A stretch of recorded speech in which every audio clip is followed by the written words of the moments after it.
Again, everybody settle down and find a seat.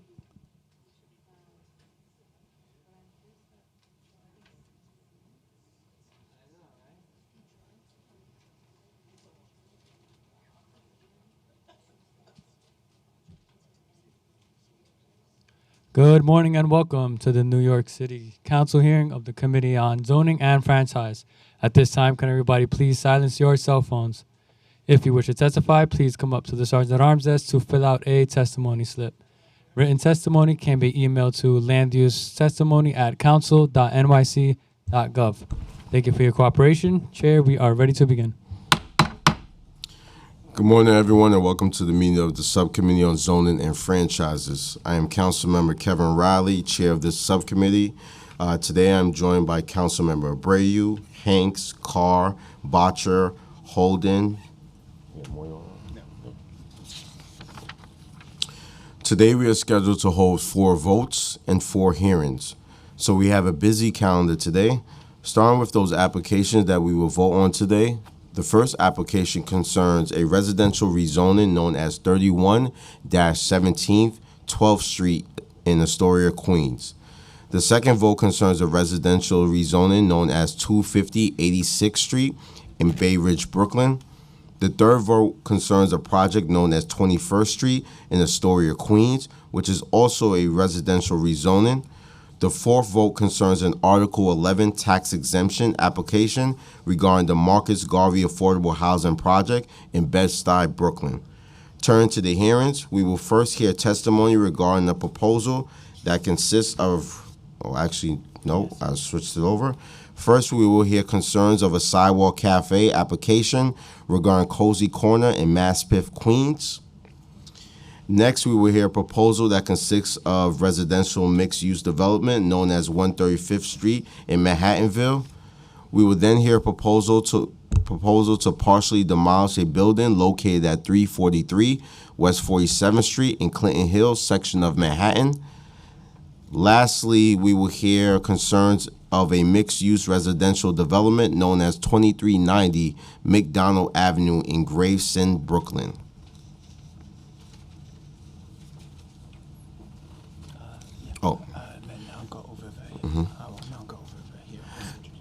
Lastly, we were scheduled to hear another Sidewalk Cafe application relating to Cease Vecinos, located in the South Bronx. This hearing is being deferred to September 24th, 2024. I will now go over hearing procedures. This meeting is being held in hybrid format. Members of the public who wish to testify may testify in person or through Zoom. Members of the public wishing to testify remotely may register by visiting the New York City Council's website at www.council.nyc.gov/landuse. To sign up, and for those of you here in person, please see one of the Sergeant at Arms prepare and submit a speaker's card. Members of the public may also view a live stream broadcast of this meeting at the Council's website. When you are called to testify before the subcommittee, if you are joining us remotely, you will remain muted until recognized by myself to speak. When you are recognized, your microphone will be unmuted. Please take a moment to check your device and confirm that your mic is on before you begin speaking. We will limit public testimony to 2 minutes per witness. If you have additional testimony you would like to submit, you can have it written, if you have additional testimony you would like to submit to the subcommittee to consider, if you have written testimony you would like to submit instead of appearing in person, please email it to landusetestimony@council.nyc.gov. Written testimony may be submitted up to 3 days after the hearing is closed. Please indicate the LU number or the project name in the subject line of your email. We request that the witnesses joining us remotely remain in the meeting until you're excused by myself, as council members may have questions. Lastly, for everyone attending the meeting today, this is a government proceeding and decorum must be observed at all times. Members of the public are asked not to speak during the meeting unless you are testifying. The witness table is reserved for people who are called to testify, and no video recording or photography is allowed from the witness table. Further, members of the public may not present audio or video recordings as testimony but may submit transcripts of such recording to the Sergeant at Arms for inclusion in the hearing procedures. The first proposal we are voting on today is the approval with modifications LUs 138 and 139 relating to the 31-17 12th Street proposal located in Astoria, Queens, in Councilmember Caban's district. The requested actions are to construct a residential building with approximately 35 apartments, of which 9 are anticipated to be affordable units. The proposal consists of 2 actions. The first is a zoning map amendment to change an existing residential RFB district to an R6B residential district. The related action is a zoning text amendment to map a mandatory inclusionary housing area. Our modification will be to add the deep affordability option, which will make 20% of the proposed income-restricted apartments permanently affordable to households making an average of 40% AMI, which is approximately $56,000 for a family of 3.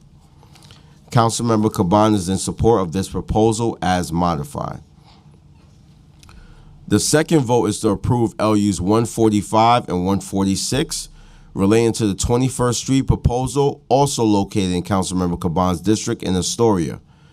The proposal is to construct a mixed-use residential building with approximately 55 apartments, and between 24 and 28 of these apartments are anticipated to be affordable units. The proposal consists of 2 actions.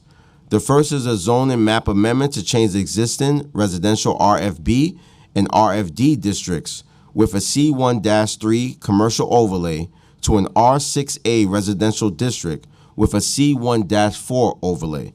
The related action is a zoning text amendment to map a mandatory inclusionary area. Councilmember Caban is in support of this proposal. The third vote is to approve with modifications LUs 140 relating to the 250 86th Street rezoning proposal located in Bay Ridge, Brooklyn, in Councilmember Brandon's district. This application seeks to legalize a doctor's office on the ground floor and first floor and a residential unit on the second floor. The proposal consists of 2 actions. The first is a zoning map amendment to change an existing residential R3-2 district to an R6B residential district. The related action is a zoning text amendment to map a mandatory inclusionary housing area. Our modification will be to limit the rezoning to a residential R5D, which will ensure the rezoned area remains contextual with the existing surrounding buildings. We will also be reducing the rezoning area by removing mid-block properties to the west of applicant's property, which are further away from the higher density block N along 3rd Avenue. This will further help maintain the well-defined built character of 86th Street. Councilmember Brandon supports this proposal as modified. Lastly, regarding the second action, the mapping of MIH applicant has submitted a letter withdrawing LU 141 with the modification to an R5D district. The increase in FAR is not sufficient to impose MIH. Furthermore, the rezoning is not intended to spur new development. Therefore, pursuant to Council Rule 11.60B, LU 141 is void, and I make a motion to file the items to remove them from the council calendar. The fourth and final vote is to approve LUs 147 relating to the Marcus Garvey Article 11 tax exemption request for a residential housing project located in Bed-Stuy in Councilmember Osei's district. The tax exemption will facilitate the development of 2 new affordable housing buildings. Councilmember Osei supports this proposal as modified. Council, are there any council members with questions or remarks at this time? No, Chair. I now call for a vote to approve with modifications LUs 138 and 139 relating to 31-17 12th Street rezoning proposal, to approve LUs 145 and 146 relating to the 12th Street rezoning proposal, to approve with modifications LUs 140, and to file LU 141 relating to the 250th 86th Street rezoning proposal, and to approve LUs 147 relating to the Marcus Garvey Article 11 request. Council, please call the roll. Chair Riley, Aye. Councilmember Moya, I vote aye. Councilmember Abreu, Aye. Councilmember Hanks, Aye. Councilmember Carr. Aye. By a vote of 5 in affirmative, 0 opposing, and 0 abstention, the items are approved. Oh. Please excuse me, Councilmember Salam, didn't see you coming. I vote How aye. do you vote? Aye. Okay, so let me restate that. By a vote of 6 in the affirmative, 0 opposition, and 0 abstention, the items are approved or approved with the modification as described by the chair, and all items are referred to the full Land Use Committee.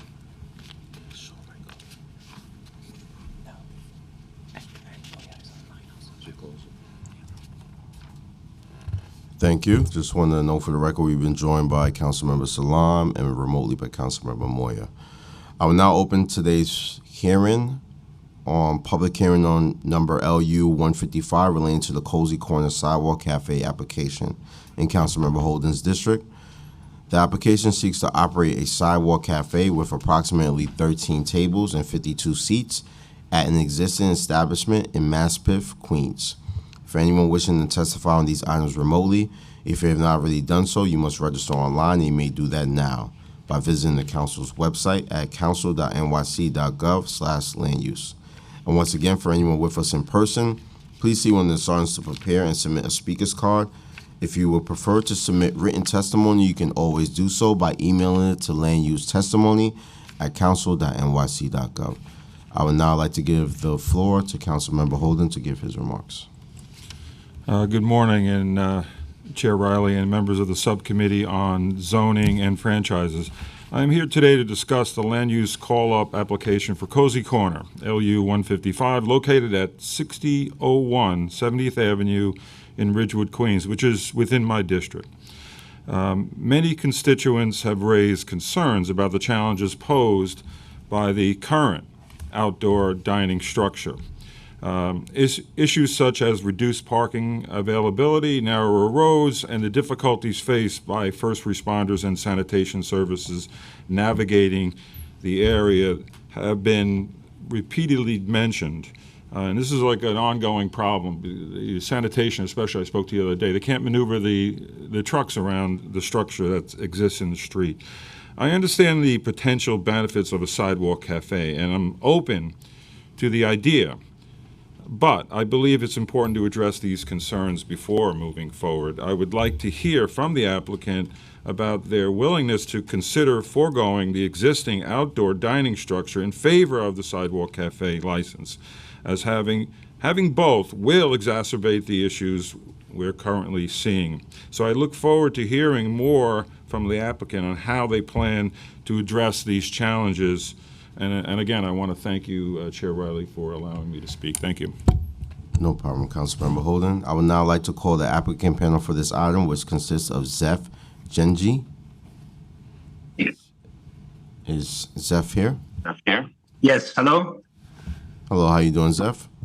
Genie, how are you? All right. Hello? Council, please administer the affirmation. Could you please raise your right hand and state your name for the record?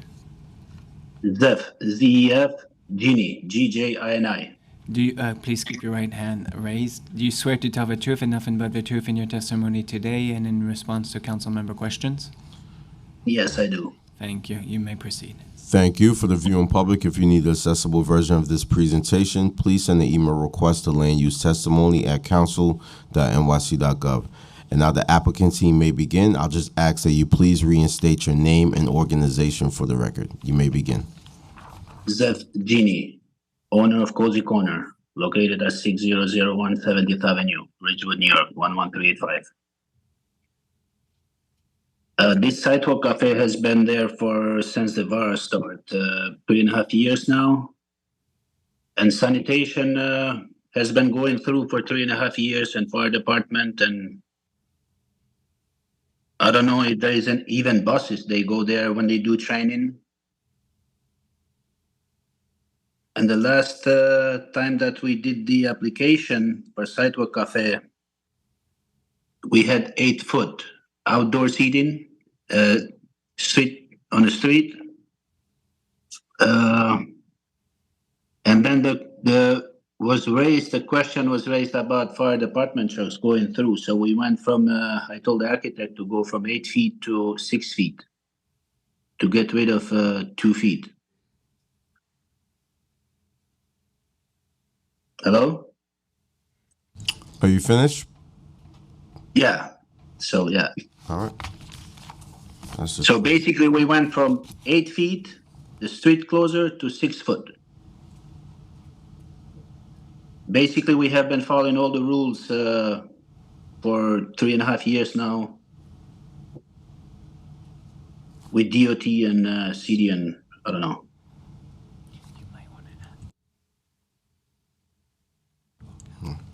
all right. Zeph, are you finished presenting? Yeah. Okay. All right. So I'm going to ask a question, then I'm going to pass it and see if Councilmember Holden has any questions, okay? So Sure. why are you applying for this right now, application? Because the DOT told us to amend the plans and the outdoor seating to comply for the new rules. For example, the crosswalk used to be 8 feet, now they want 20 feet. And we provide them 20 feet, and then they told me that it's not enough space on a roadside seating. We went from 8 feet to 6 foot. Okay. How long the has outdoor your seating has been the sales has been increased 70%. I think that is good for the community. I think it's good for the city, for the country. It's nice to see people sitting out there and enjoying, having a good time, and I don't know, it's just great. Okay. Last question. How long has your business been in this community? 6 years. 6? Yeah. Okay. Thank you. Councilmember Holden? Yes, thank you for your testimony. Why do you need both? Why do you need the street? Because you know the problems of parking there. Now, Chair, I want to just talk about the parking in the area. The fire department has told me over and over again they can't find the fire hydrants. People are parking at the hydrants. People are parking on the corners. The applicant knows this. The applicant knows that people are parking everywhere. He's got a corner that he's taking up street parking, and it's hard to maneuver on that corner and make the turns. He says he reduced this space, but I wouldn't oppose your sidewalk cafe if you just gave up the street, actually dining in the street, which is it's a very narrow street, by the way. And if anybody goes there, you can see it. And I'm sorry I don't have photographs, but if you look at it, it's so narrow that, again, trucks and and fire and sanitation, they do have a problem. Even though the applicant says he's narrowed it, it's still a problem. It's a very, very narrow street. So I don't see why you need both. You want the sidewalk cafe and you want the street. So I would, again, want an agreement from you that you'll give up the street, and then I think we can talk about approving the sidewalk cafe. But I think both is and again, I'd rather see the street application just not go through, because that is a very dangerous, narrow corner. It's not all about profit. It's about safety, and it's also about being reasonable. So again, that's why I think that it's a narrow street. You know that parking is at a premium. You know it's a mixed-use area. It's not only commercial, it's residential, mostly residential. So that's why I have a huge problem with both. Both will just create, again, what I mentioned before, a situation that endangers everyone. Thank you. Yeah, it's you see, when you mentioned the pump, I don't think there is any. You are in New York City. It's narrow streets. It's one-way street, but when it comes to parking on a pump or on a crosswalk, I mean, I don't know how you can stop people by doing that. You can even tell from the lot line where the 5 foot the handicap is. The sidewalk. You cannot tell people to not stand in there either. So it's kind of hard to control, to tell people, oh, don't park on a fire hydrant, don't park on a crosswalk. It's kind of hard because he's gonna say, you know what, call 911. Let my car tow. And when it comes to the roadside, we just we following all the rules so far. We went from 8 feet to 6 foot, and I think it's why not have another 13 tables in there?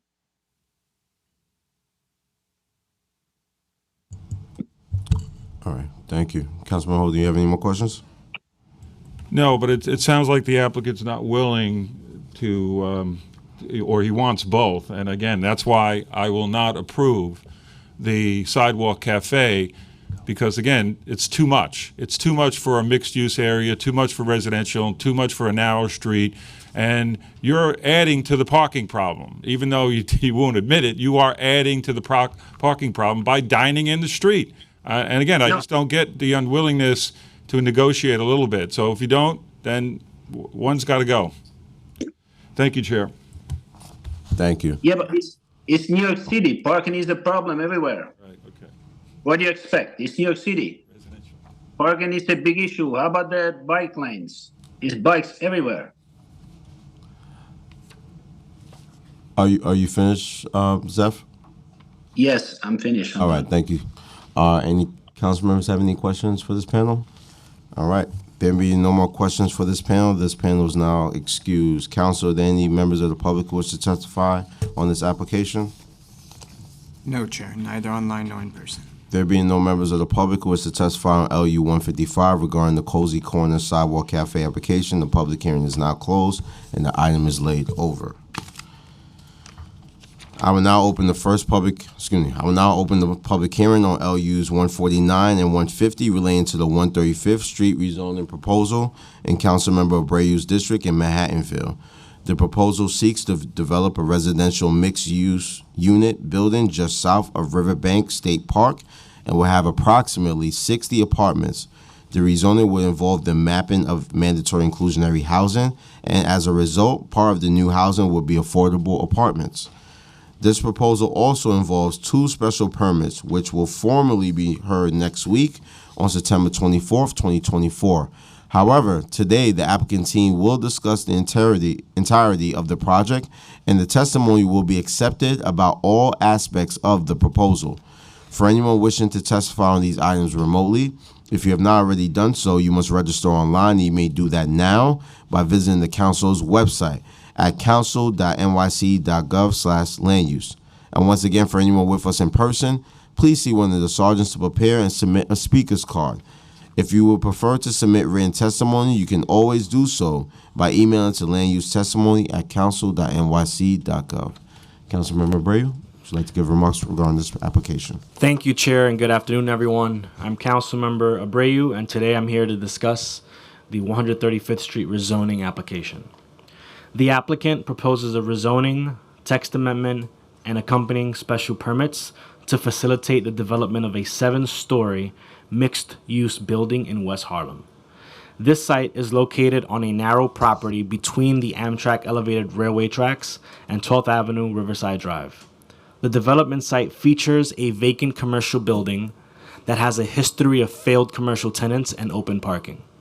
If activated with new development, this site can serve as a gateway to the special Manhattanville district and connect the R8 Residence District to the east of Riverside Park, the West Harlem Waterfront Park, and the C6 commercial districts to the south. This previously unsuccessful site deserves to be connected to the surrounding area and also experience much-needed revitalization. A mixed-use building can promote community engagement as well as provide housing units amid New York City's housing crisis. Furthermore, a commercial and community facility space would keep the local community linked to the site as well as future residential tenants. I look forward to discussing the details of this application more today. I would like to thank Manhattan Community Board 9, the Borough President, the City Planning Commission, and my colleagues on the Zoning Committee and in the Council for their review of this proposal. I look forward to hearing from the development team and from the public at today's meeting. Thank you, Chair. Councilmember Abreu. I will now call the applicant panel for this proposal, which consists of Neil Weisbard, Steve Wygoda, Jason Diaz, and Kieran Meehan. Council, please administer the affirmation.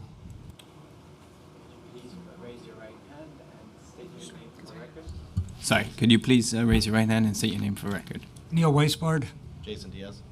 Shlomo Steve Wygoda. You need to turn on your microphone. Shlomo Steve Wygoda. Kieran Meehan. Do you swear to tell the truth and nothing but the truth in your testimony today and in response to council member questions? Yes, I do. Thank you. Thank you, Council. For the viewing public, if you need accessible version of this presentation, please send an email request to landustetestimony@council.nyc.gov. And now the applicant team may begin. I'll just ask that you please reinstate your name and organization for the record when you testify. Please begin. Thanks, Chair Riley. My name is Neil Weisbard from the law firm of Seyfarth Shaw, and I appear before you on behalf of CrossCap Holdings, the owner of 701 West 135th Street. Our team's very excited to present this proposal, which we believe will result in the complete transformation of this little corner of northern Manhattan. Next slide, please.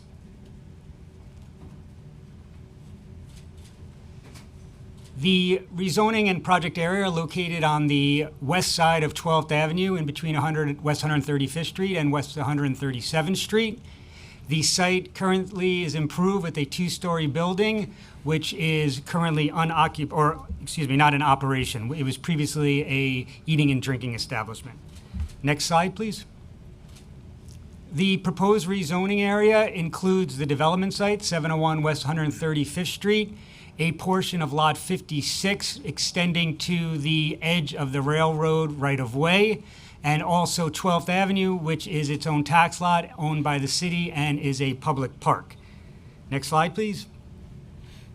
The requested actions, there are numerous actions, one being a rezoning from an M1-1 to an R7-2 district within a C2-4 commercial overlay. Within that C2-4 commercial overlay, most commercial uses are permitted. They will also include an amendment to the mandatory inclusionary housing area, making the site as part of that. A special permit to allow the proposed development over the railroad right-of-way. An amendment to include the site in the special Manhattanville mixed-use district. And then an amendment to the text of the zoning resolution to allow bulk modifications within the special Manhattanville mixed-use district and for sites located adjacent to a railway. Next slide, please. The proposal is to construct a 53,548 square foot mixed-use building. It will be 7 stories and will be 71.5 feet high, and with the exception of 2 bulkheads, will be located below the height of Riverside Drive. The space will also contain approximately 7,400 square feet of commercial space, as well as community facility space. And at the request of Councilmember Abreu's office, we've talked to the West Harlem Arts Alliance about possibly using this space, and also Harlem Pride. And we are willing to work with the community on their needs for the spaces, as well as potentially a public bathroom in this building as well. The proposed building will contain 60 dwelling units, and approximately 15 and 18 units will be constructed pursuant to the mandatory inclusionary housing program.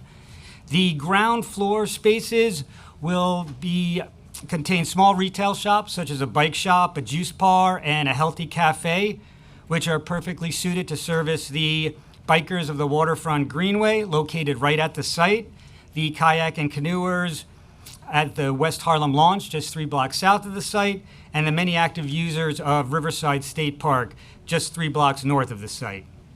Next slide, please. The proposed building will contain 30 studios, 26 one-bedroom, and 4 two-bedrooms. And as you can see from this rendering, the 6th and 7th floors will cantilever over the railroad tracks. And as Amtrak noted in the application in their letter of authorization, the development cannot proceed without a full and thorough review by Amtrak, and cannot be approved without Amtrak's approval, or construction cannot commence without Amtrak's approval. Next slide, please. The city on its own, this area between West 135th Street and West 138th Street, the sidewalks are on disrepair, and DOT is proposing improvements to this area, which they anticipate to begin at the end of 2025, beginning of 2026. So we believe we're in alignment with the improvements and are willing to work with DOT on the improvements, which include reconstructed sidewalks. And even if DOT does not proceed with the improvements on the east side of 12th Avenue, the sidewalk, the applicant has volunteered to improve those sidewalks on its own if need be. It will also contain 8-foot parking lanes and shared vehicle and bicycle lanes. Next slide, please.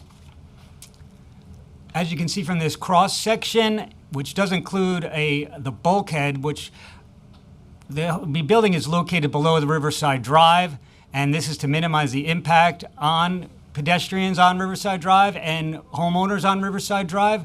I also passed out a plan that shows where the bulkhead is located.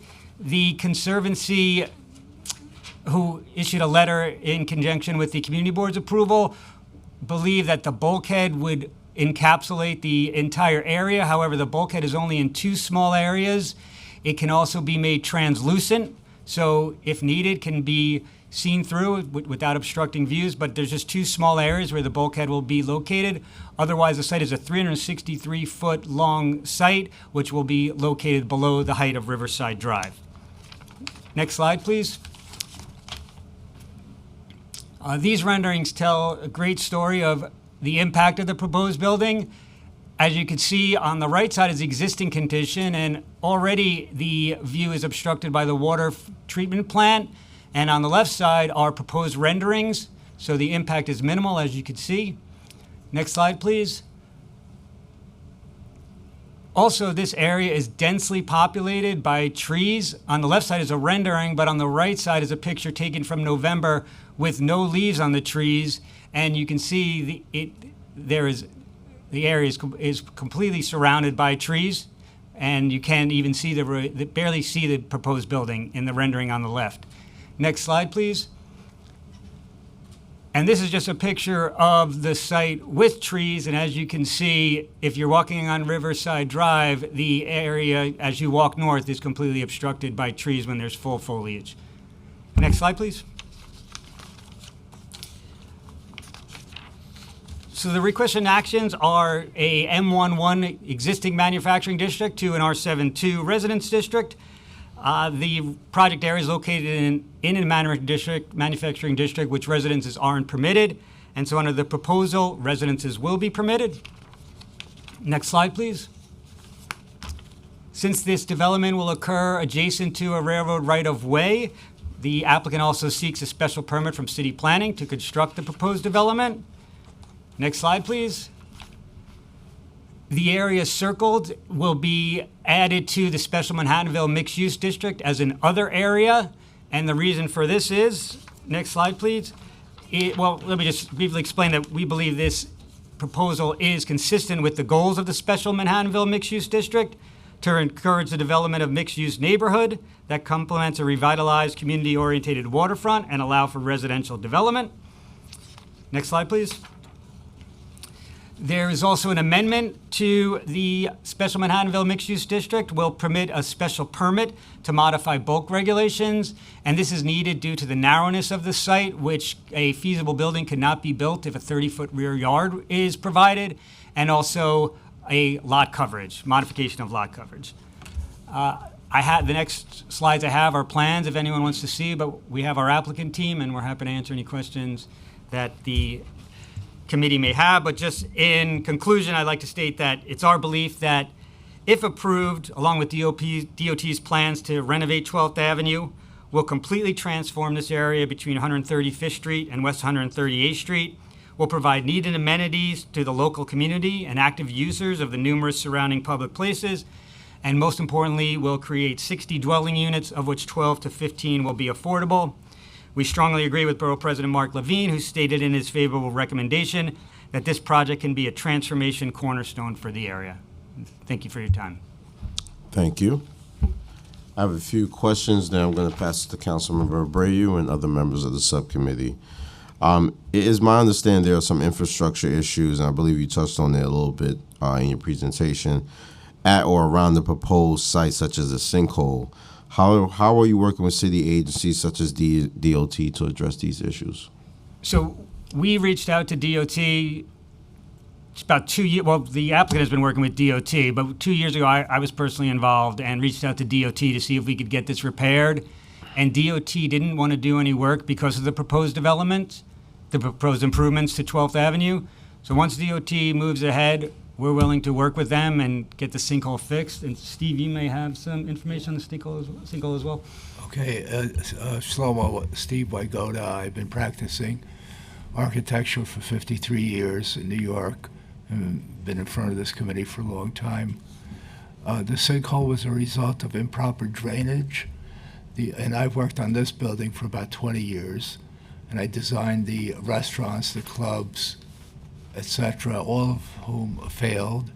The owner of the building, because the water used to come down 12th Avenue, there was no drainage. It used to run right into the store, so he dug some trenches along the base of the curb, which allowed the water to seep underneath. So it eroded the soil underneath. When we went to take some borings in anticipation of this, they collapsed. This project will cure all of those things. So Peter, who owned the building, who I knew well, tried, but we're going to do proper drainage. We're going to do everything that's required. We're going to beautify the street. And we're going to make this a successful project that, for my 20 years working with a number of users, we transform this building, this area, to something that's really good for the community in many different ways. We really hope, I've been working on this building for years, really hope that the council would support it. Thank you. Could you please detail how you're addressing CB9's concerns? So our understanding, I know some members of CB9 are here, is that their main concern was the occupants of the proposed building and their safety of being next to a active railway.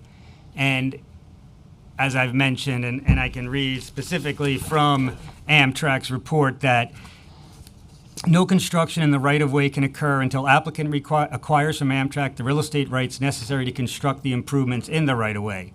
If Amtrak agrees to convey the necessary real estate rights to the applicant, any proposed construction will be subject to Amtrak's prior review and approval, which approval may be granted or withheld at Amtrak's sole and absolute discretion. So Amtrak will not approve this until they believe that the railway is compatible with the building. And maybe Jason can speak to some of the sound attenuation and Steve maybe to the vibration to address those concerns of the occupants of the building. Sure. In terms of noise, the EAS. Sorry, my name is Jason Diaz. I'm with VHB, the environmental consultants working on the project. We prepared the EAS in accordance with Seeker, and the noise analysis found that there would be no significant impacts to any residential uses on the property. There will be noise attenuation requirements for those sensitive uses to avoid those impacts. But like I said, we studied, both we studied mobile source analyses both for vehicles and the existing train uses along the Amtrak line. And again, both were found to not result in significant adverse impacts as long as the noise attenuation requirements are met, which will be enforced by an E-designation. And I also just, as I showed in those slides, that if the community board does have concerns about impacts of the building on the sight lines, I show that there really is minimal to no impact.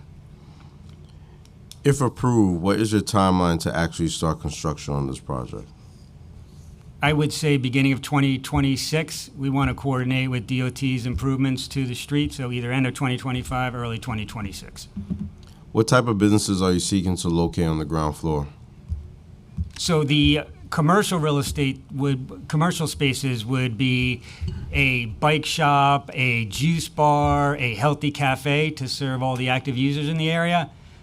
from, as I mentioned, from the bike path, the kayakers, and the park to the north.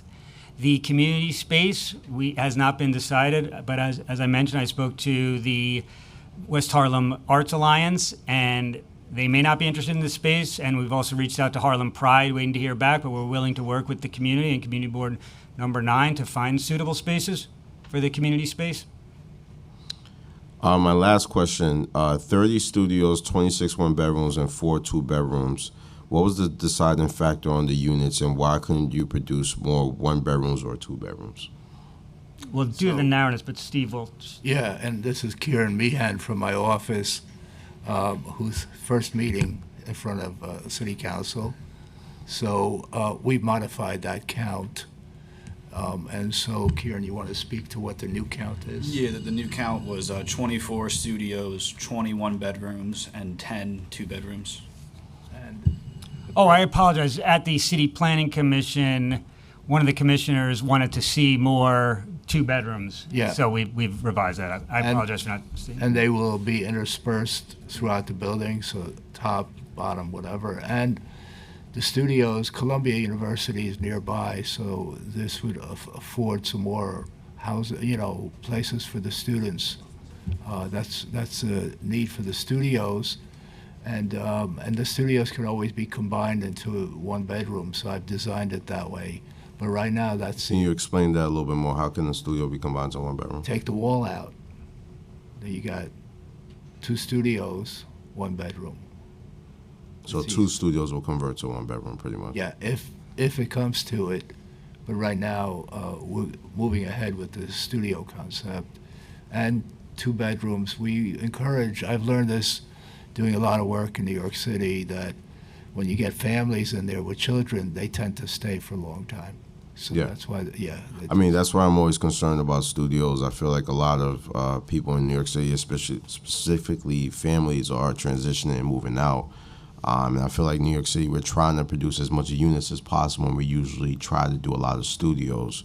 But I did like the fact that you guys did make an adjustment to get at least 10 two-bedrooms, so I appreciate that. you're welcome. I'm not too knowledgeable what the needs of that specific district is, but I think building more 1 bedrooms, 2 bedrooms, and 3 bedrooms will be more suitable for people living in New York City now opposed to studios. Just my personal opinion. I'll pass it over to Councilmember Abreu to give his comments. Thank you, Chair, for your line of questioning. Question for the panel. How do you decide on the proposed zoning of R72 with a C24 commercial overlay? So this project goes back to 2016 when we first met with city planning, and to the south within the Special Manhattanville mixed-use districts are a C61 and a C62. Originally, we went with an R8, which is the equivalent, a C62 equivalent, and we had presented a 14-story building. To who do you present that? To the Community Board number 9, informally, and the feedback at that time was that it's going to completely block the sight lines to the west to the river. So we lowered the height below to Riverside Drive to 71.5 feet, as we are right now, to 7 stories. And the maximum floor area we could fit in that was a 4.6, and that is consistent with the C6-1 to the south, which is a R7-2 equivalent, and that's what we're seeking. And The R72's also- Sorry, just one Sorry, a minor thing. And also, when we were up there I've been working on this for this developer for many years. So Borough President Mark Levine was a council member up there. We had met with him numerous times. We tried to do 14-story. We didn't acquiesce, but we agreed to lower it to the level of the pedestrian level of that. So we've been sort of giving back and adjusting over all these years. Thank you for that. Under the proposed zoning, is it possible for the building to be taller than proposed in your presentation? No, No, because there's a special permit aspect of this. yeah. Have you made changes to the bulkhead since making your initial proposal? Yes, we're gonna, sorry. Right, we lowered it to 10 feet. Yeah. What was it before? I believe Oh, our it's- original plan was 12 feet. Yeah, and we're gonna lower it, we're also gonna make it translucent. We're gonna make it into glass to the extent we can. So you'll be able to see to the other side? Yeah, if you wanna look in that direction, yeah.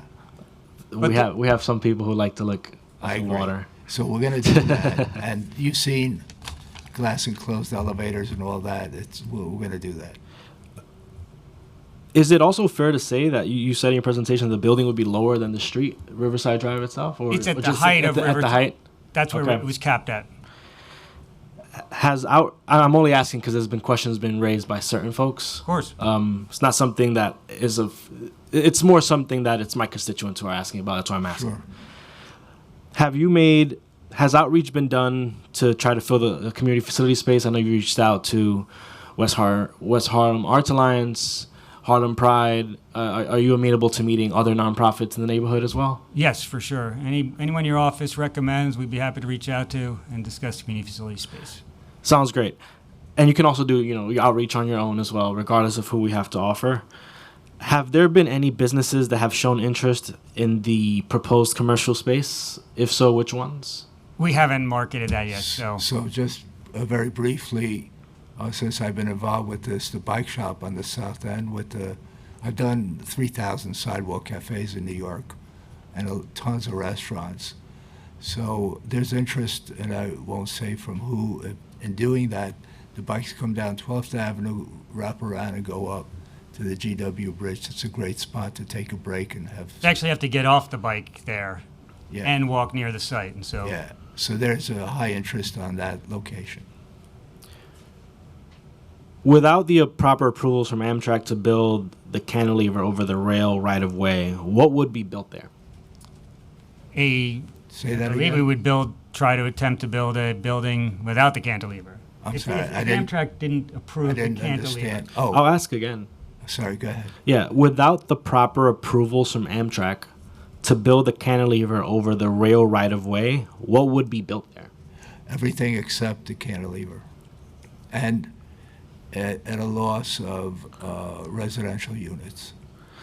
I have also heard from constituents about the risk of potential flooding here at this site. Can you speak to what potential risk of flooding there could be, or what your mitigation plan would be if it's a likely site, given it's near the water and it's also lower place, it's placed in the lower levels? Yeah. Kieran S. Dubois Architecture. Yeah, we're in 2 flood zones, an X and E, and we basically raised the first floor to 2'7", and we're gonna do wet flood proofing in the residential area and dry flood proofing at the commercial area, and also take that into our site design.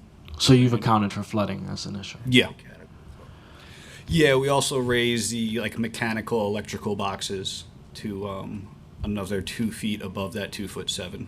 We've also gotten complaints from constituents that there may be a lot of noise and sound issues on the cantilever side.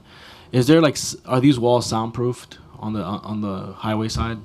These are solid walls. I'm sorry, we'll talk further, but we're going to provide, we got the acoustical report. We're going to hire an acoustical firm to make sure that the noise doesn't penetrate. The cantilever is up above. The windows are facing the Hudson. So there should be very little acoustical, but we want to make the quality of life for those residents good also. So we're going to design it so that it has as little sound penetration as possible. You want to speak? The application maps both MIA options 1 and 2. Which MIH option do you plan to use in the proposed development? Right now, 1, Sorry. but I've spoke to ownership and they're willing to go deep affordability, and we're thinking option 1 or deep affordability. So option 1 is feasible? Yes, that's the preferred option. I have heard from constituents as well regarding the lack of public facilities like restrooms in the neighborhood. Do you have any thoughts on potential solutions to address this community concern? Yes, I actually spoke to the applicant yesterday, and they are open to a public bathroom on maybe one corner of the building on the north side. It seems like it would be an area that needs it, right? You have folks potentially riding bikes along the water. They may need a stop along the way. We think it'll be good, too, for the retail uses there, Yeah. so they're open to it. And you have a garden on the north end. So I know when you garden half the day, it would be nice to have a bathroom. Well, we certainly love Jenny's Garden. You mentioned in your testimony beautifying our streets. Can you talk about what that would look like, the beautification? So it's all part of the DOT has proposed improvements to 12th Avenue. And I don't know if I could bring back that slide from my PowerPoint, but basically this is DOT's plan. This was forwarded to us by city planning when they were asking about the cracked sidewalk, and they reached out to DOT, and DOT forwarded this. So there'll be landscaping added, the sidewalks will be fixed, there will be 8-foot parking lanes, and also a shared vehicle and bike lane. Why? And also street trees under the proposed development. I just want to run back to to a question I asked earlier. If for some reason you were to surrender the bulk special permit, could the proposed R72 then permit a building that's taller than what's proposed? It could, but the building wouldn't comply with the rear yard requirements. So the 30-foot rear yards required. We could not build a feasible building without the waivers, without the special permit. And so we just couldn't drop the special permit, and since it's so narrow, a feasible building could not be constructed. Thank you. And my last question is, why is adaptive reuse of the site not feasible? Continuing the site as is?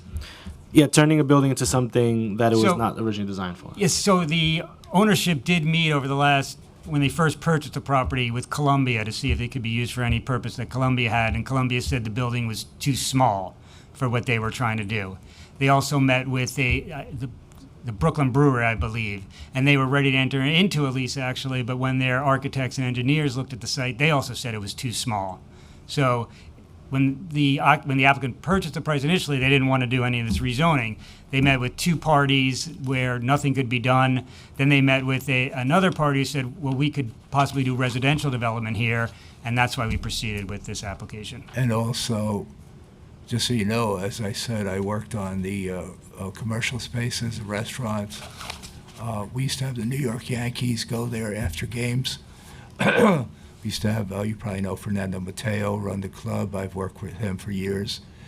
And it lasted, and it just died previous to that. It was the PH UK lounge there. Yeah. Yeah. And before that, it was an Asian fusion restaurant. I'm very familiar of you know that the area. place, Yeah. yeah.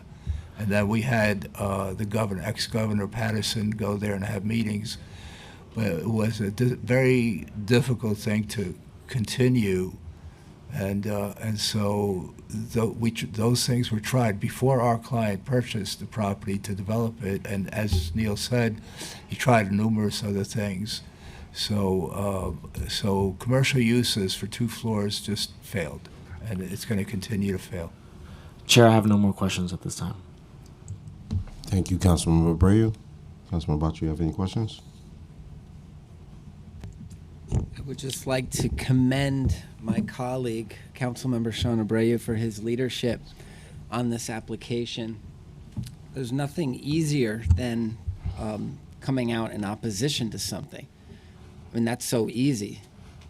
It's hard to sit down and negotiate something that's a win-win for the community, which is what Councilmember Abreu has done. There's people both in his district and in the shelter system who are desperately hoping for this application to get negotiated. So congratulations, Councilmember Abreu. Thank you, Councilmember, and we're still negotiating. Thank you, Councilmember Batra. There being no more questions for this panel is now excused. We do have people signed up to testify. So I'm going to call on Rocky Brown and Barry Weinberg to come up to the panel. For the members of the public here to testify, please note that witnesses will generally be called in panels of 3. If you are a member of the public signed up to testify on the proposal, please stand by when you hear your name being called and prepare to speak when I say you may begin. Please note that once all panelists in your group have completed their testimony, if remotely, you will be removed from the meeting as a group. The next group of speakers will be introduced.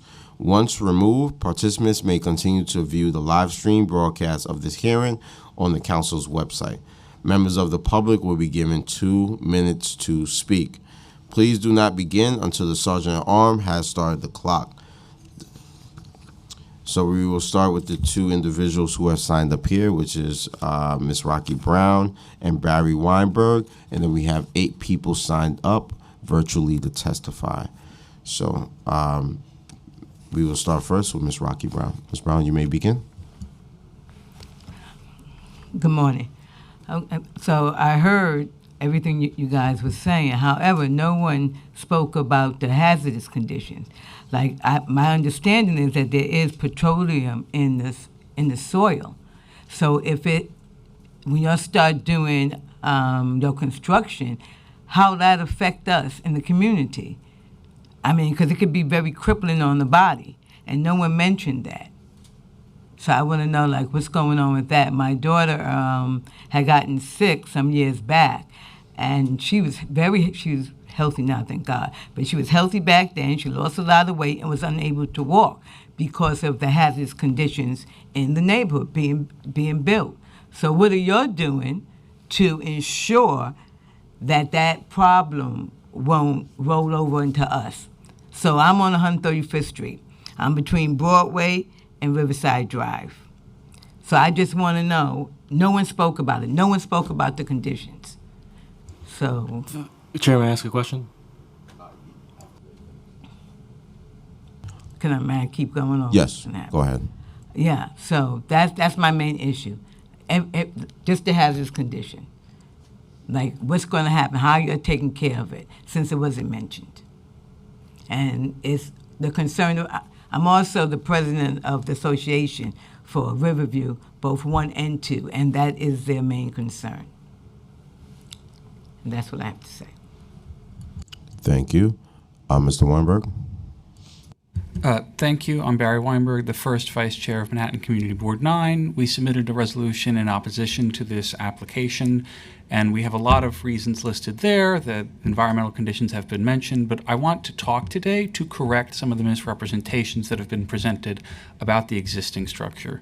The existing structure is on a lot that was previously subdivided from its rear lot and is thus essentially over 100% overbuilt for its existing zoning and square footage.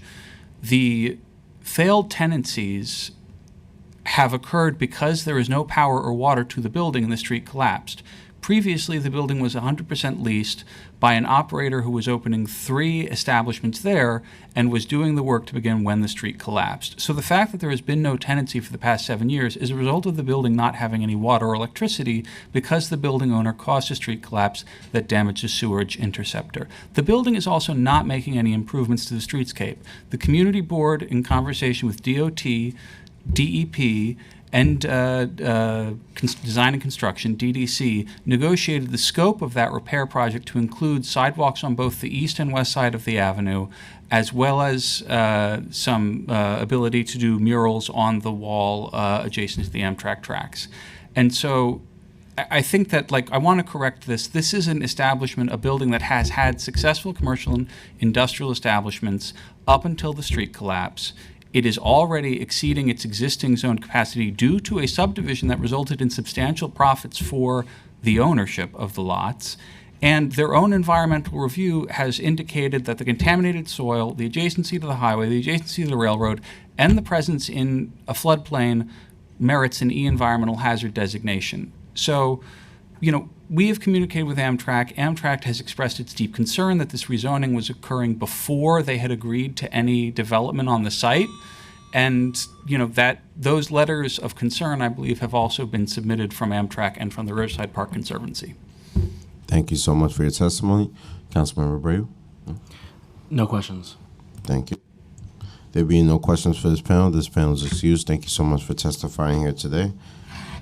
The first panel we're going to call online consists of Tiffany Khan, Shanika Wilson, Annette Robinson, and Basea Nikonoro.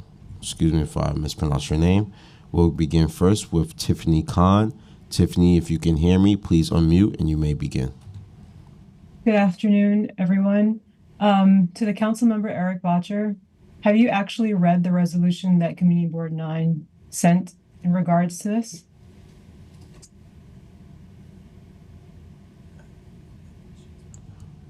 Can you hear me? Yeah, we can hear you, Tiffany, but you're testifying right now. The reason why I'm asking is because when you come out publicly and say it's very easy to oppose a development like this, it is deeply frustrating and a gross misrepresentation of how the community feels about this development. I'm not going to reiterate the points that Barry Weinberg just stated, but you should perhaps just take a walk through the neighborhood to get a sense of the size of this lot, which is about as wide as a brownstone, a small single-family home on one end.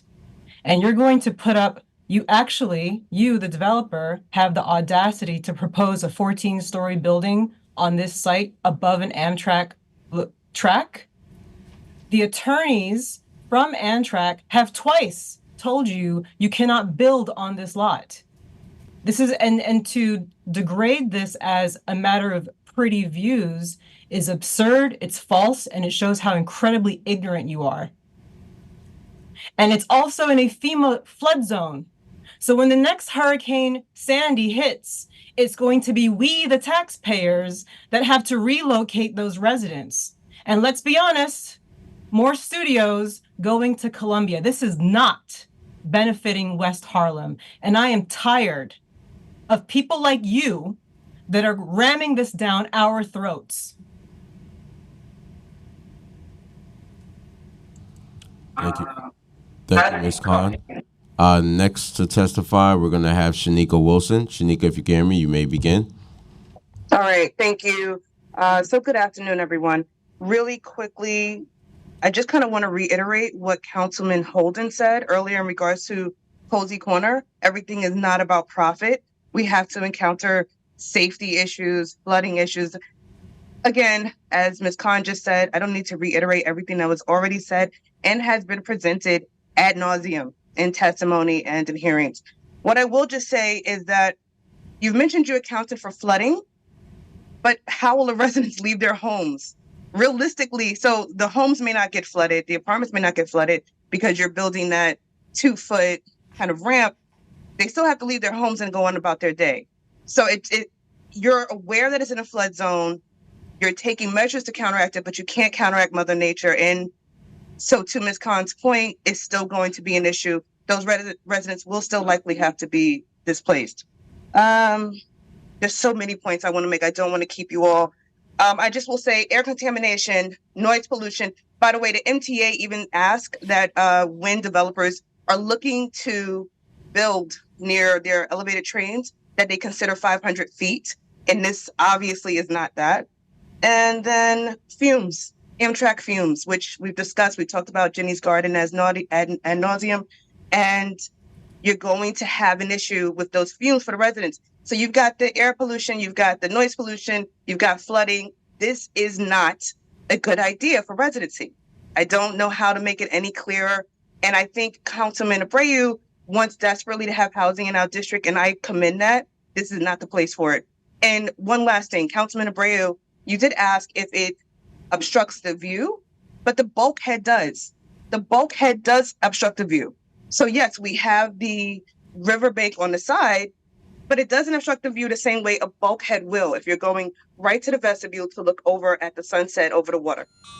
Something to keep in mind that your residents Time has expired. do need to have. Okay. You can finish up, Ms. Wilson. That's all. Just that residents need to have a place to enjoy their lives. They're working 2 and 3 jobs to maintain their lives in the city. Thank you. Thank you. Next, we're going to call Annette Robinson.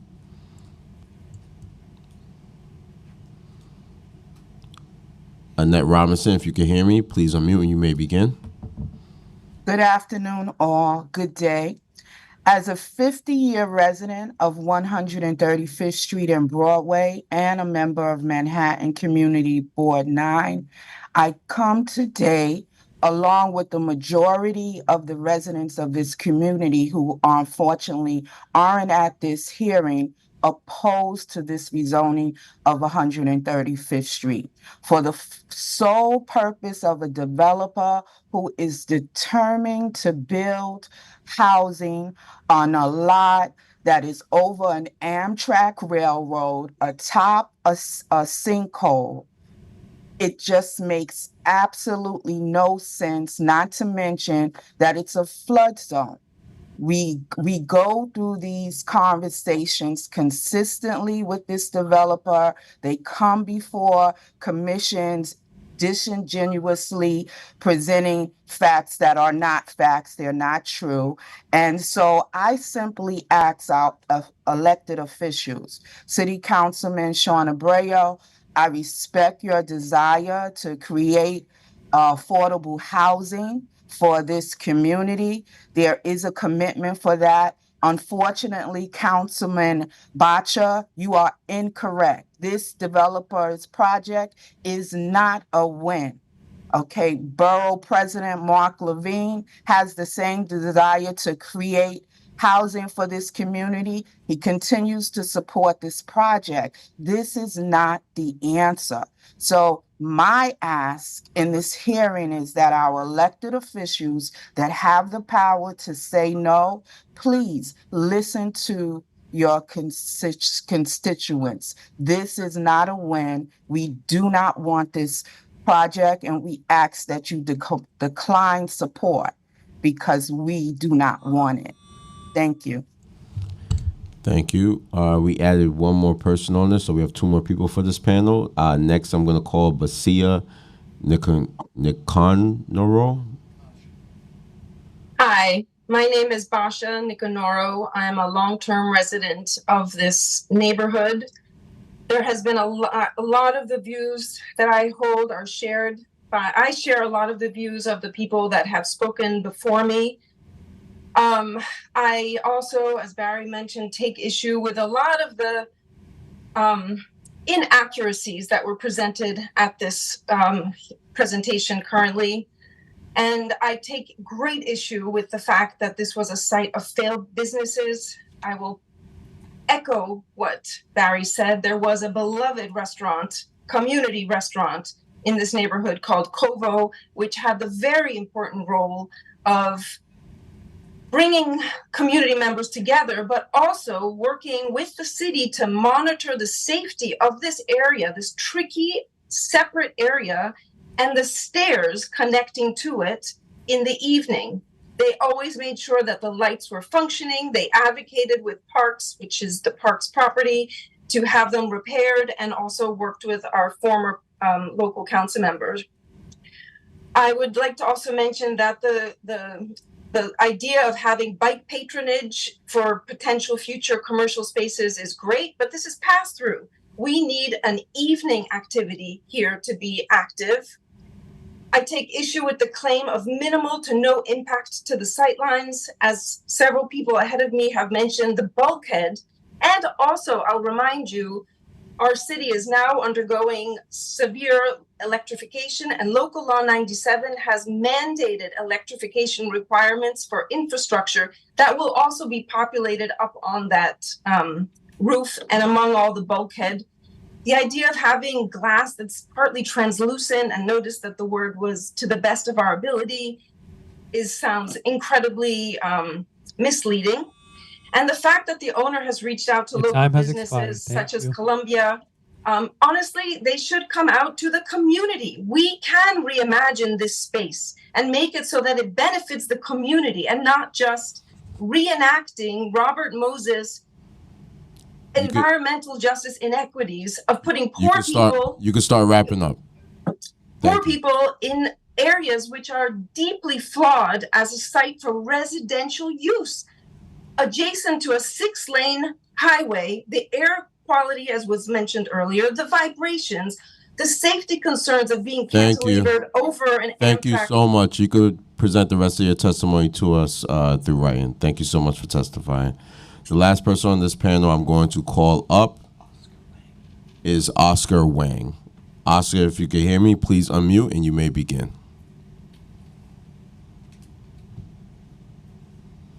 Oscar, if you can hear me, please unmute and you may begin.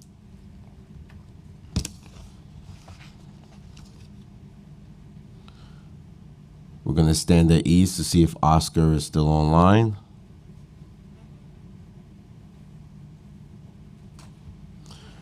So Oscar dropped off of line. So if you still want to testify on this application, you can still submit written testimony to landusetestimony@nyc.council.gov. And we have another hearing on the special permits next week on September 24th.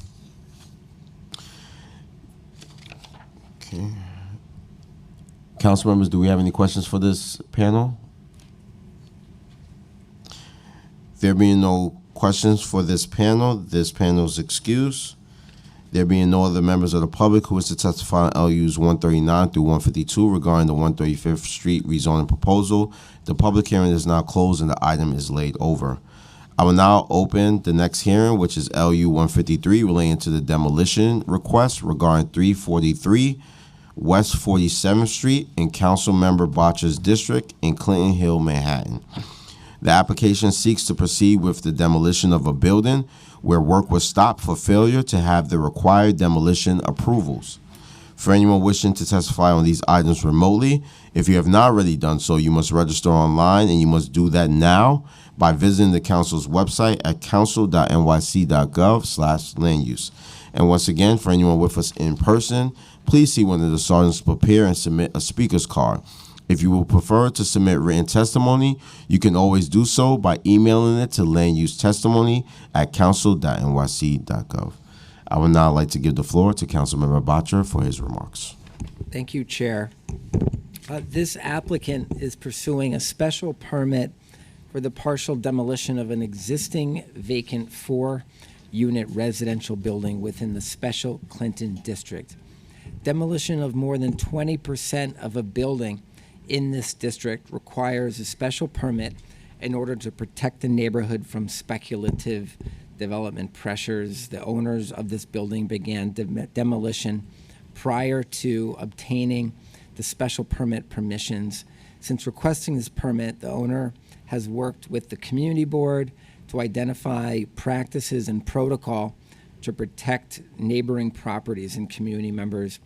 We want to make sure that the applicant follows through on these actions.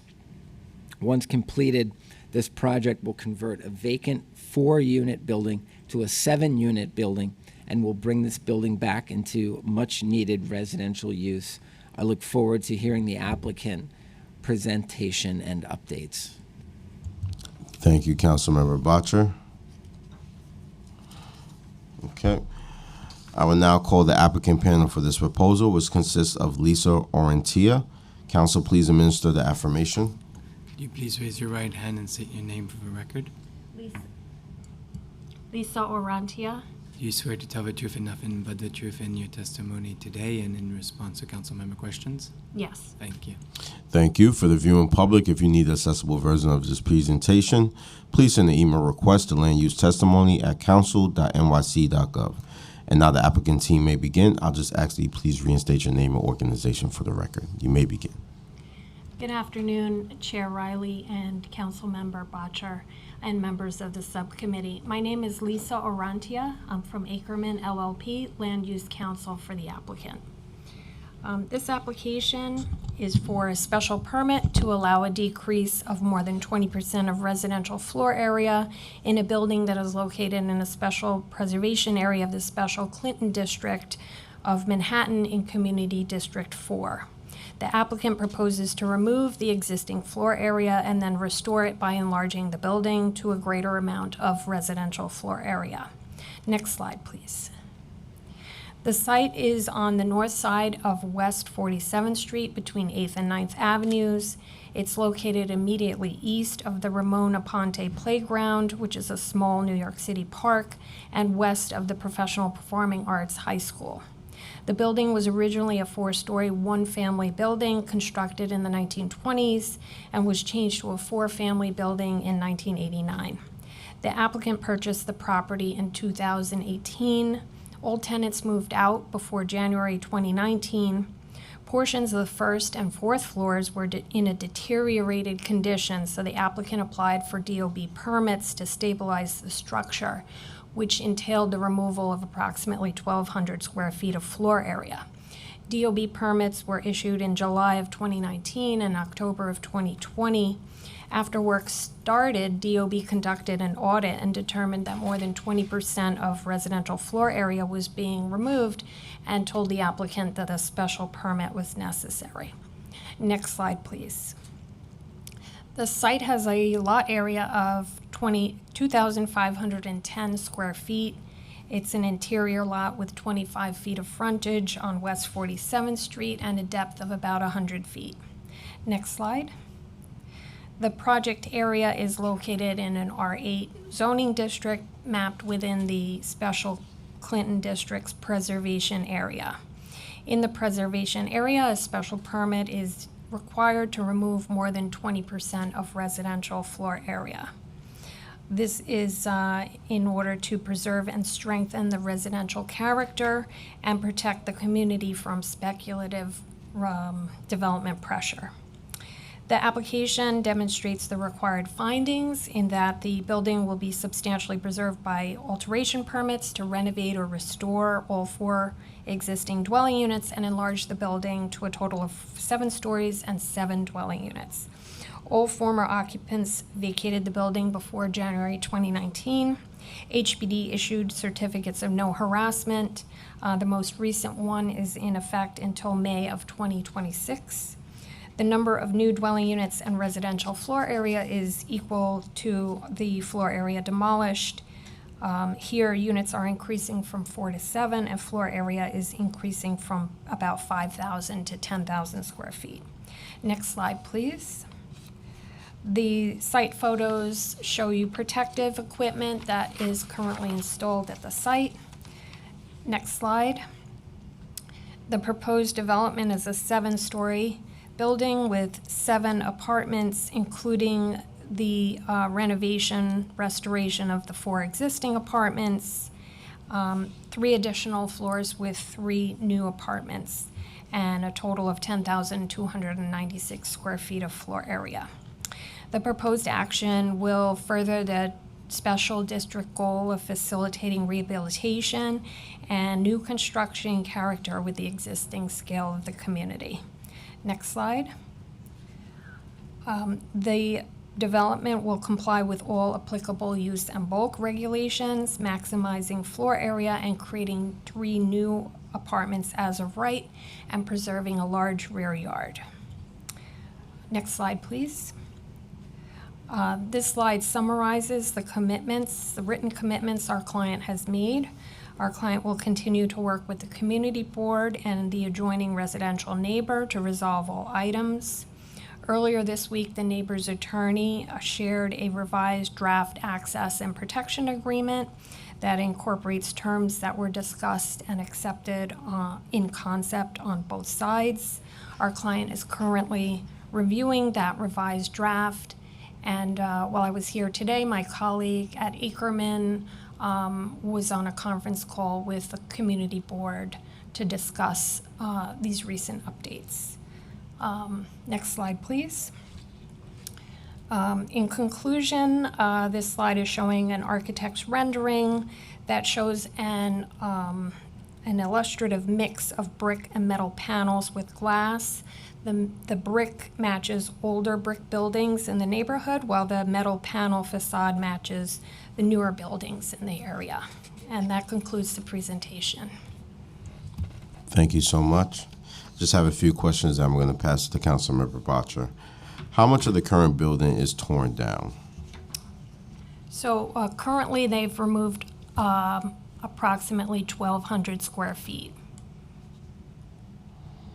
When did you start this unlawful demolition? Unlawful in the sense that it required a special permit. It did start with DOB permits that were erroneously issued. That was in 2019. It's still unlawful because it did require a special permit. Correct. Okay. What measures are you taking to protect neighbors and pedestrians? Well, currently there's a sidewalk shed in place, and there's also protective equipment that protects the adjoining public park. As I mentioned earlier, our client is currently in negotiations to develop a access and protection agreement with the adjoining building owner. And lastly, before I pass over to Councilmember Botcher, when do you expect the completion of the demolition phase of this project? The demolition has completed, so at this point, the work is to commence the enlargement. Thank you. Councilmember Botcher?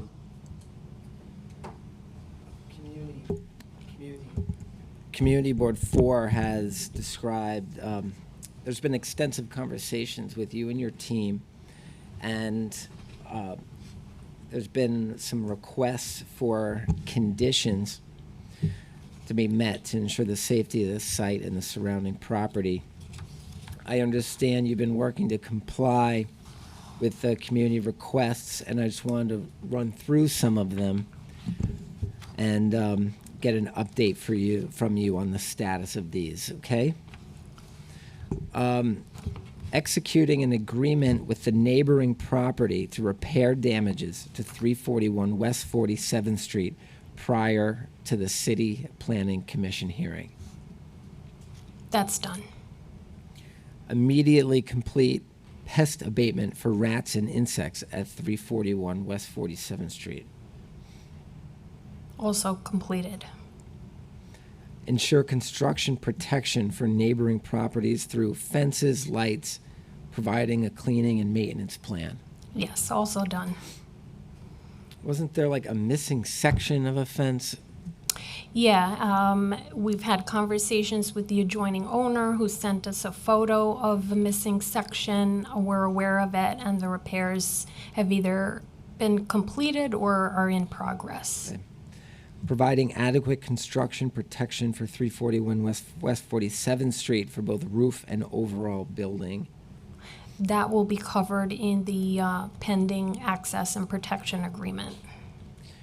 Work with the NYC DPR to develop a park protection plan for remote Aponte Park.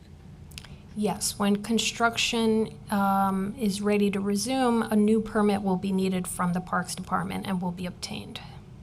Increase the height of the sidewalk shed and provide adequate lighting. That's completed. Provide updated floor plans with the location of the kitchen and bathroom, use of the cellar, and ADA accessibility for ground floor and elevator. Yes, that's done. Relocate roof mechanicals to the east side of the building to mitigate shadows on the park. I understand that it was determined that that's not possible. Right, because the bulkhead is over the existing stairway, and to move it would require shifting the staircase, so that's not possible. Okay, so let's stay in touch with each other and ensure that everything's 100% completed, all the commitments that were made. Okay, will do. Thank you, Councilmember Botcher. Councilor, there being no more questions for this panel is now excused. Councilor, are there any members of the public who wish to testify on 343 West 47th Street? No, Chair, there's no one online or in person to testify. There being no members of the public who wish to testify on LU 153 regarding the demolition request at 343 West 47th Street, the public hearing is now closed and the items are laid over. I will now open the last hearing for today, preconsidered LUs relating to the 2390 McDonald Avenue proposal in Councilmember Yeager's district in Gravesend, Brooklyn. The proposal seeks to develop a residential mixed-unit building with approximately 80 units. The rezoning would involve the mapping of mandatory inclusionary housing, and as a result, part of the new housing would be affordable apartments. For anyone wishing to testify on these items remotely, if you have not already done so, you must register online, and you may do that now by visiting the council's website at council.nyc.gov/land use. And once again, for anyone with us in person, please see one of the sergeants to prepare and submit a speaker's card.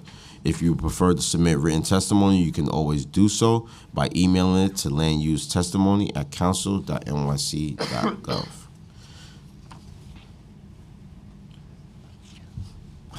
I will now call the applicant panel for this proposal, which consists of Eric Palatnik. Council, please administer the affirmation. Can you please state your name for your record? Eric Palatnik. Do you swear to tell the truth and nothing but the truth in your testimony today in response to council member questions? I do. Thank you, Eric. Thank you. Thank you. For the viewing public, if you need the accessible version of this presentation, please send an email request to landusetestimony@council.nyc.gov. And now the applicant team may begin. I'll just ask that you please reinstate your name and organization. Sure. Thank you very much for your time. My name is Eric Palatnik, and I am representing the owner of 2390 McDonald Avenue. And I appreciate you giving me the time, council member, for chairing the committee and being the sole remaining member here. It's actually a good one for you to be the sole remaining member here. We have the unanimous support of Community Planning Board 15. We have the support of the City Planning Commission. We have the support of the Borough President. And I do not believe we have anybody objecting to this application. And it's one of the first affordable housing developments that has affordable housing in this community in a very long time. So we're happy to be here. And this is the application. It's at 2390 McDonald Avenue. Next slide, please. I'll go through it quickly here for you. It's a proposed 8-story building that'll have approximately 90,000 square feet, 4.6 FAR. It'll have about 17,000 square feet of commercial floor area at the ground floor and about 74,000 square feet above. 80 units of housing, which will be approximately 24 or between 24 and 28 units will be affordable. And I'll call to your attention that when we met with the City Planning Commission as well as with the Borough President, they asked us to add 3-bedroom affordable units into the development. So the plan that you have, that you don't have here, but that will be approved and we've submitted to City Planning Commission, and we'll make sure the council has it, has that updated proposal to include 3-bedroom affordable units. Next slide, please. The site is located on McDonald Avenue, right next to Gravesend Neck Cemetery, which is the oldest cemetery in New York City, having been created in the 1600s. There is a restrictive declaration that has been created to protect the cemetery. We are located right on, of course, the subway, which you can see right in front of you, which is why C44L has been proposed. If you can click forward 2 slides, please. This shows you again the site in relation to the subway, and it's next to the F train, so it's a suitable location for a development like this, transit-oriented. And if you can go to the next slide, I can show you the rezoning itself. This is the zoning map, and we are taking a C8 zoning district, and it will be rezoned to a, if you should approve this, to a C44L. If you can click forward, we can just, so we don't waste the council members' time, maybe you could just click forward 2 or 3 slides to page 9. And that really gives you the whole development, and you can see it all in its entirety, and I can see here. This shows you the development from 2 perspectives. The one at the top of the screen shows it from Gravesend Neck Road, or Village Road South is another name for it. And you could also see it from the bottom, which is along McDonald Avenue. And you can see the way it's been designed, so it takes advantage of the C44L district, 4 stories up to the subway, and then it steps back. Nothing else for me to tell you. That's the whole application. Thank you for your time. Thank you so much, Eric. Just a few questions. Why are you proposing a C4-4 LOL commercial district rather than mapping a residential district with a commercial overlay? The reason why, and you may not be familiar with this because there's not that many applications along McDonald Avenue recently. The C44L district was created by the Brooklyn Office of City Planning specifically for it being up against elevated trains. And what it allows for is the setback up above the 4th story or 3rd story, like I showed you a second ago, which other districts don't allow for that setback at that location. And what the reason for that setback is it pushes the tower back away from the elevated train so that the commercial uses are at the lower floors and then the residents are at the upper floors. Okay. And that's a C44L. You'll really only see it along elevated trains. You indicated that you plan on providing 120 parking spaces. Yeah. How many are actually required? Not that many, 30. And if City of Yes is approved, none will be required. This is hats off to you and the rest of the council in the conversations you'll be having when this comes up. Some of the community boards, when you get into the more quasi-suburban type settings, such as this portion of Brooklyn, feel very strongly that people all have cars and some households have 2 cars. So when somebody such as myself comes in and tries to suggest that we have no cars or the minimum required, for example, Community Board 15, for example, will always retort with, that doesn't fly with us and we'd like to see more parking. So the owner here has the room. We've agreed to provide it. We do agree with him somewhat that there will be a need for it, but by the other token, they asked us to do And it. the bus we were stops, I saw you saw the N was 7 minutes away and the F is like right around The the F corner. is right out front. Everything is right out front. It's well serviced by Mass Transit. So what is the breakdown of the unit types? The breakdown of unit types is between, I have a document here which I could find my notes. Here you go. The breakdown of unit types is approximately 17 one-bedrooms, 41 two-bedrooms, and 22 three-bedrooms. And in that scenario, 21 of those, that is 80 units, 21 of which will be affordable. And there'll be a breakdown within that of one-bedroom, two-bedroom, and three-bedroom in the affordable. In that scenario, there will be three bedrooms. And as I said before, there were previously no 3 bedrooms in any scenario at all, so for the affordability, so we've included that. And that's for option 1, and option 2, there are 4 3-bedrooms. All right, thank you for those studios. If the parking is limited, are you able to go down more? How many more units do you think the applicant can produce? Can't provide any more. We're not being limited by the unit count on the parking. It's going at the cellar level. Really, the only thing that we're not we could provide maybe more space for commercial users, or maybe storage space for residential tenants and things like that. But we couldn't Like actually. an electric charging station? We have that proposed in the development now, but there's really no more unit. Parking is not the limiting factor here, just because of the size of the property. Okay. And last question, the proposed development site is located underneath the elevated MTA tracks. Can you please explain what measure will be taken to mitigate noise for prospective tenants? What measures will be taken to ensure privacy for prospective residential tenants?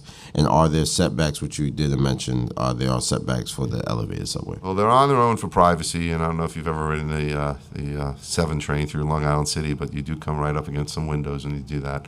Okay. It's up to them for their curtains. But as far as noise goes, the windows will be sound attenuated.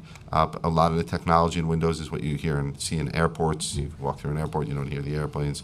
That same technology is available in most residential applications, and there'll be windows specified at those DVA levels that will allow for no sound to penetrate.